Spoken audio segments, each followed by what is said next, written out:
Este é o Tribcontcast, tributário para contadores. Meu nome é Luciana Ricó e eu estou aqui com meu colega de bancada, Périson Andrade, advogado tributarista.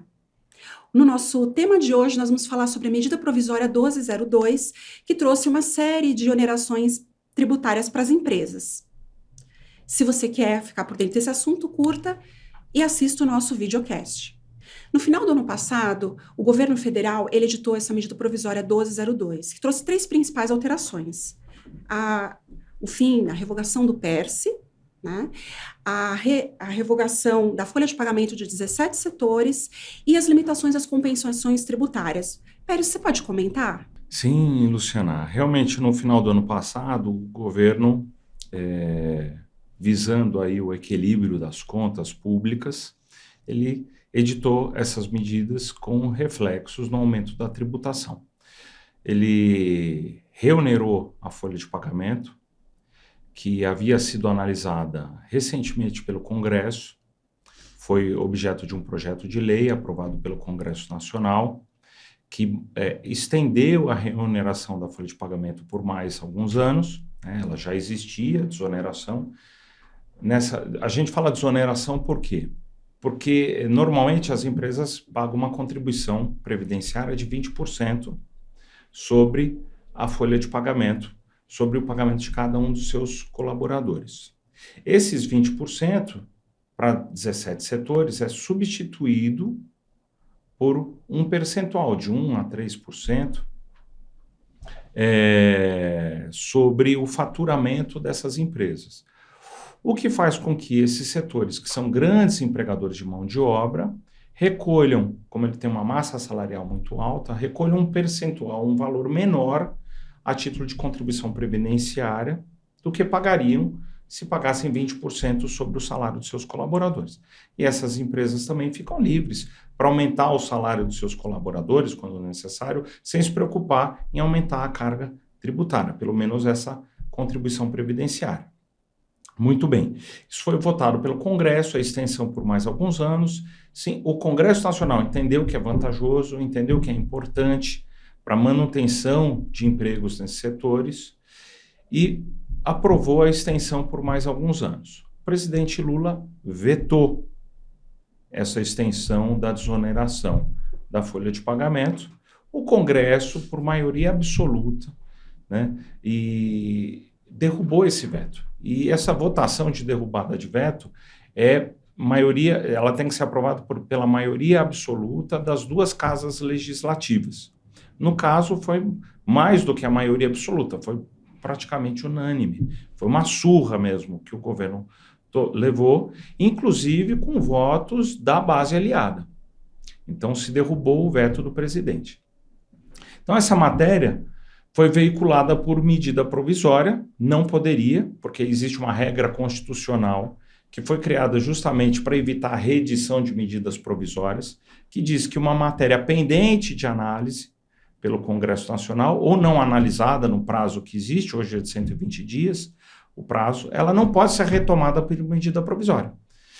Porque senão eu vou ter a vontade de um contra todos, é antidemocrático. Inclusive, eu violo as regras do jogo. A medida provisória, ela serve como uma medida excepcional.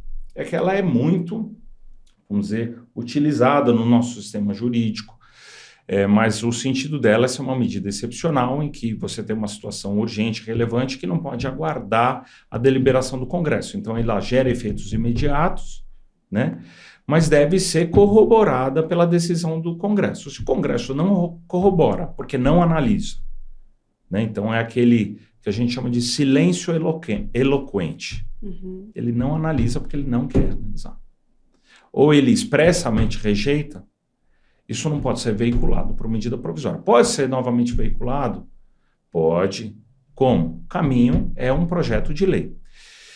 Eu fiz um artigo disso no Migalhas, falando dessa situação e também da situação da revogação do PERSE.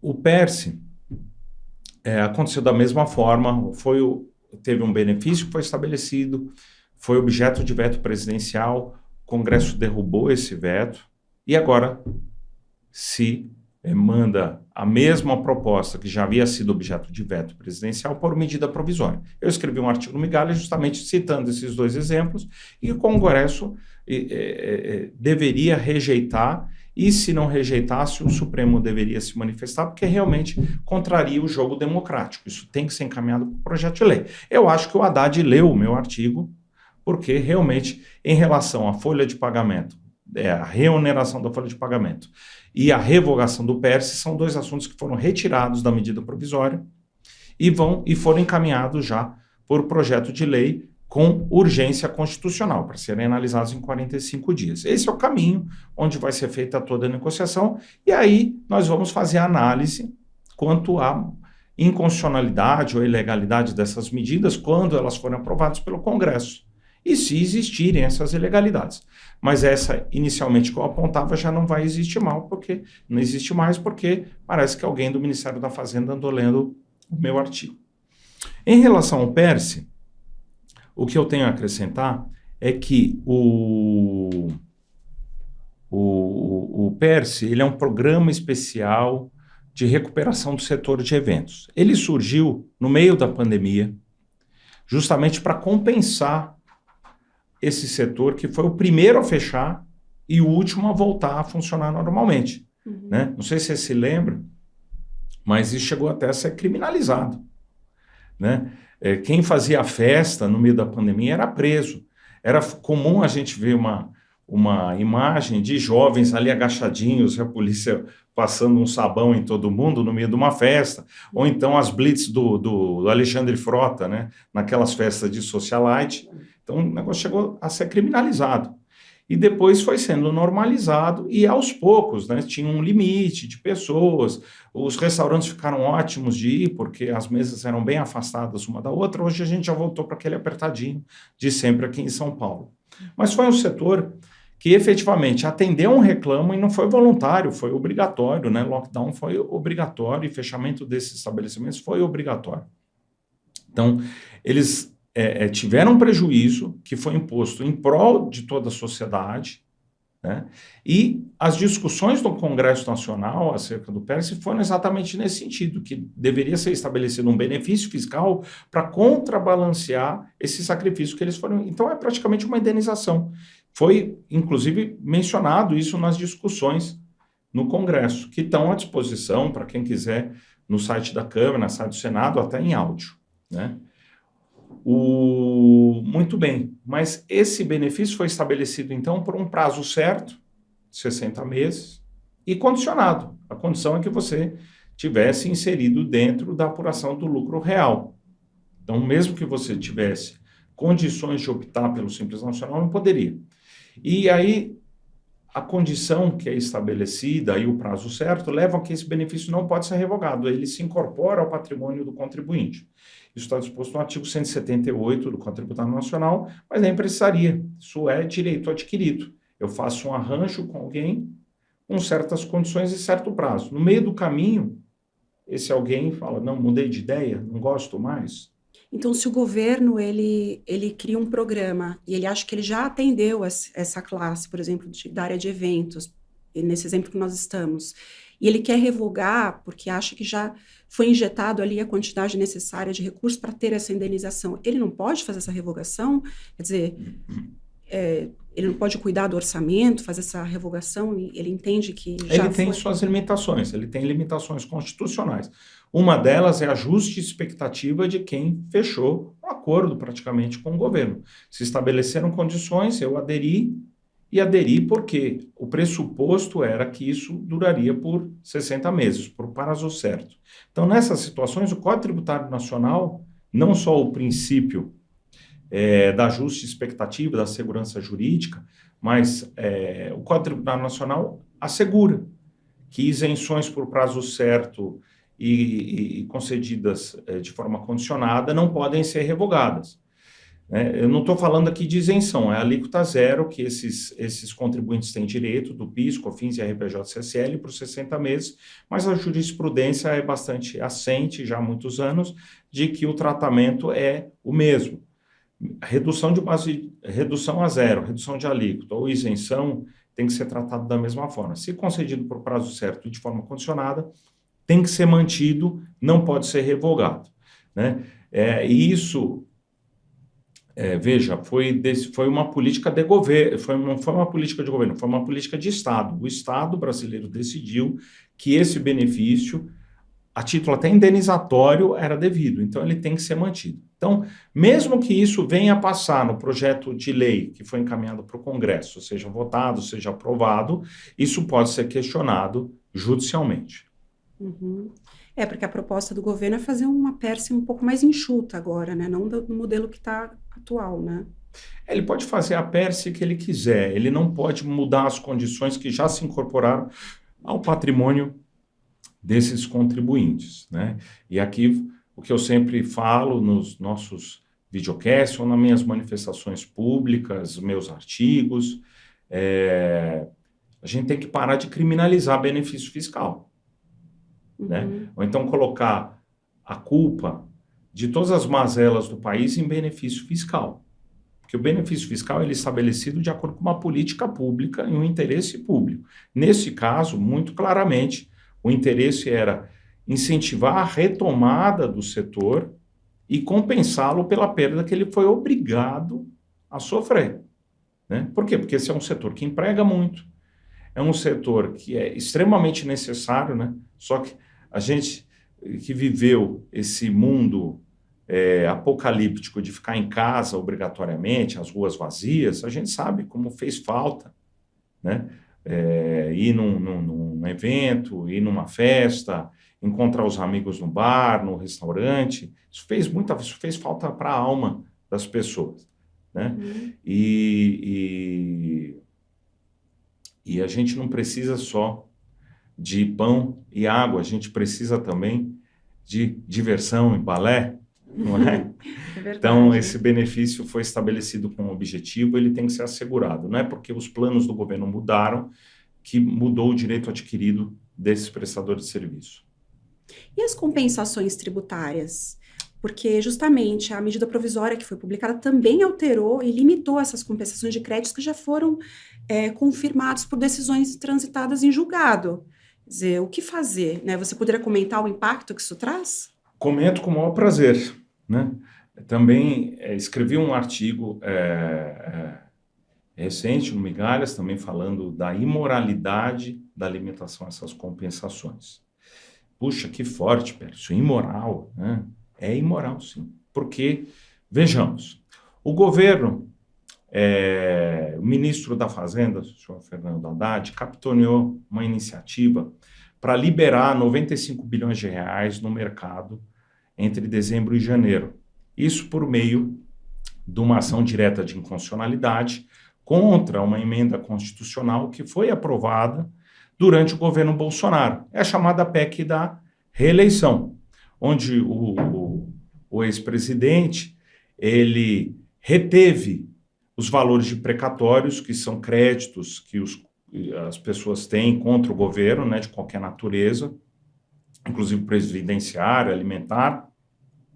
Ele reteve o pagamento, então ele só pagou até um determinado limite, que era próximo de 240 mil reais. Se você tivesse mais para receber, isso ficava para o ano seguinte, se tivesse espaço para pagar, porque daí também tem os novos para pagar. Então sempre vai ficar limitado o pagamento da União, de acordo com aquela emenda constitucional da reeleição, a PEC da reeleição, e isso foi levado pela AGU, por iniciativa do ministro da Fazenda, ao Supremo Tribunal Federal, e foi decidido rapidamente. O Supremo declarou a inconstitucionalidade da emenda constitucional, falando inclusive da imoralidade, porque ela tinha um objetivo eleitoral, que era justamente manter o pagamento do Bolsa Família de R$600, né, coisa que foi mantida, né, inclusive pelo novo governo empossado, mas dizendo essencialmente o seguinte: bondade com chapéu alheio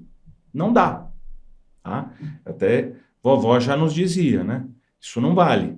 Bondade com chapéu alheio não vale.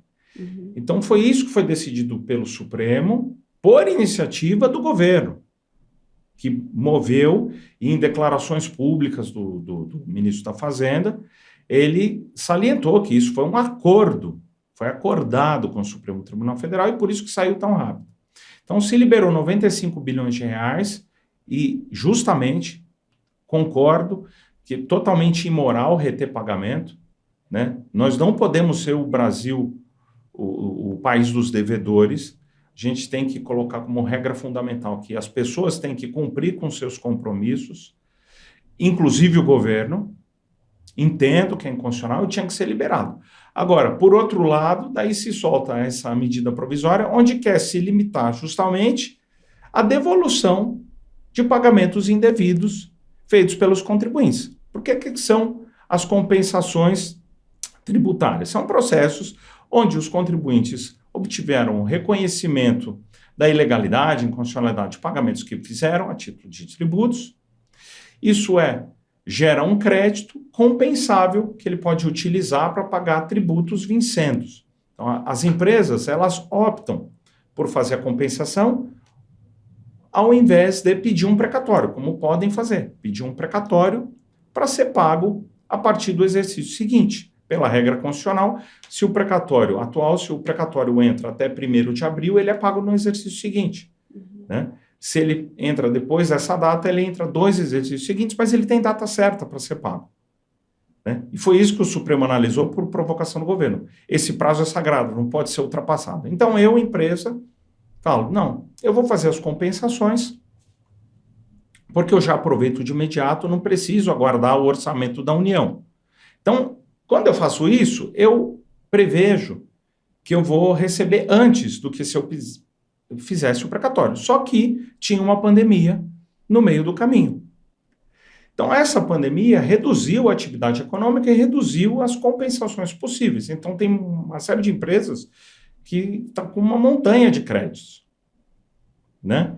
Ela pode, inclusive, optar por fazer a solicitação de precatório do saldo credor, né? Tem clientes no escritório que a gente faz isso. Quer dizer, porque ele vai demorar mais 5, 6 anos para recuperar. Não, pede precatório, vai receber bem antes. Mas para aqueles que não optam, o governo vem e limita. E coloca, olha, créditos acima de 10 milhões vão ter que ser compensados no mínimo em tal prazo. Então, quer dizer, ele aumenta o fluxo de caixa dele. Porque esses valores que são compensados são tributos que deixam de ser recolhidos em espécie para a União. Eles são pagos com créditos, né? Mas tanto o crédito quanto o precatório tem que ser pago no prazo. Foi isso que o governo defendeu e foi isso que o Supremo Tribunal Federal declarou. Por isso a inconstitucionalidade e a imoralidade. Porque eu não posso, ao mesmo tempo, sustentar que eu tenho que pagar créditos do governo passado, só porque são do governo passado, à vista e de imediato, sem possibilidade de adiar no tempo isso, e ao mesmo tempo dizer, não, mas como estamos no meu governo, eu posso estender o fluxo. Ele não podia, mas eu posso. E fazer isso de outra forma. Isso é imoral, além de constituir um empréstimo compulsório estabelecido sem lei complementar, portanto. Porque o governo pode estabelecer, olha, eu estou precisando de um recurso, ele estabelece, de acordo com a Constituição, um empréstimo compulsório por lei complementar. Não, ele veicula uma medida provisória instituindo, de fato, um empréstimo compulsório, porque eu vou ser obrigado a ser sócio da dívida pública por mais tempo do que desejava, né? E, ao mesmo tempo, ele pega esses valores e deixa de fora da responsabilidade fiscal. Quando, na verdade, se ele fosse emitir nova dívida, isso ia aparecer no mapa ali das contas públicas. Então, é uma imoralidade, uma ilegalidade, contraria, inclusive, a lei de responsabilidade fiscal, no meu entender, e é incoerente, acima de tudo. E essa medida vale para qualquer tamanho de empresa? E as empresas já têm que adaptar os seus caixas para essa redução de compensação? Não, de imediato. Essa compensação, ela já surte efeitos e as empresas, e é aplicável às empresas que têm créditos superiores a 10 milhões de reais. Ela não vai pegar a integralidade e foi uma forma do governo reduzir a abrangência e reduzir também o número de pessoas que vão discutir. Então, ele vai pegar, principalmente nessa medida, os grandes contribuintes e aqueles que têm grandes créditos. E você sabe quais são os grandes créditos? PIS e COFINS sobre ICMS, que é uma tese que o ministro da Fazenda não cansa de dizer que é absurda, que foi uma decisão que ele não concorda. Porque, segundo ele, o Supremo, em uma canetada, mudou o sistema tributário. E, realmente, Foi mudado o sistema tributário, se decidiu que você não pode ser obrigado a pagar contribuição sobre receita, sobre uma receita que não é sua, e ele tem que aceitar. E o governo tem que aceitar. A gente não pode ter um governo que concorde com o Supremo quando ele é de acordo com a sua política e discorde quando não é. Né? Acho que isso também é antidemocrático. Acho que a Suprema Corte tem que ser prestigiada sempre. Pode-se discordar, mas tentar, por via transversa, diminuir a eficácia da decisão é imoral, é ilegal e é antidemocrático. Com relação às compensações tributárias, que orientação você daria para os contadores? Como eles devem proceder em relação a isso com seus clientes? Olha, se os clientes estiverem dentro desse espectro, que sofrem alimentação, e se a medida provisória for realmente confirmada, né? Ou se já estiverem sofrendo esses efeitos desde já, isso for significativo, a recomendação é que os contadores eles apontem para os seus clientes que há possibilidade de discussão judicial, ou por meio de um parceiro, ou por meio de um assessor jurídico que a empresa já confie, já conheça. Né? Geralmente o próprio advogado que trabalha, que tem o crédito, né? Porque o advogado ele ganha quando a empresa compensa, quando ela realiza. Então o próprio advogado já deve estar fazendo a sua defesa quanto à ilegalidade dessas medidas. O contador deve estar antenado com essa possibilidade para discutir de igual para igual e eventualmente apontar quando é recomendável ou não se buscar uma assessoria jurídica ou qual é o impacto. Deve ajudar o cliente a entender qual é esse impacto, qual o risco-benefício dessa discussão. Realmente é uma discussão bem relevante, Perisson. Obrigada pelas informações. De nada, sempre um prazer, Luciana. E esse foi o TribuContCast, Tributário para Contadores. Se você gostou do nosso conteúdo, curte o nosso canal, ative os sininhos para mais notificações. Semanalmente nós estamos aqui trazendo notícias, novidades e assuntos tributários de interesse do contador. Até a próxima!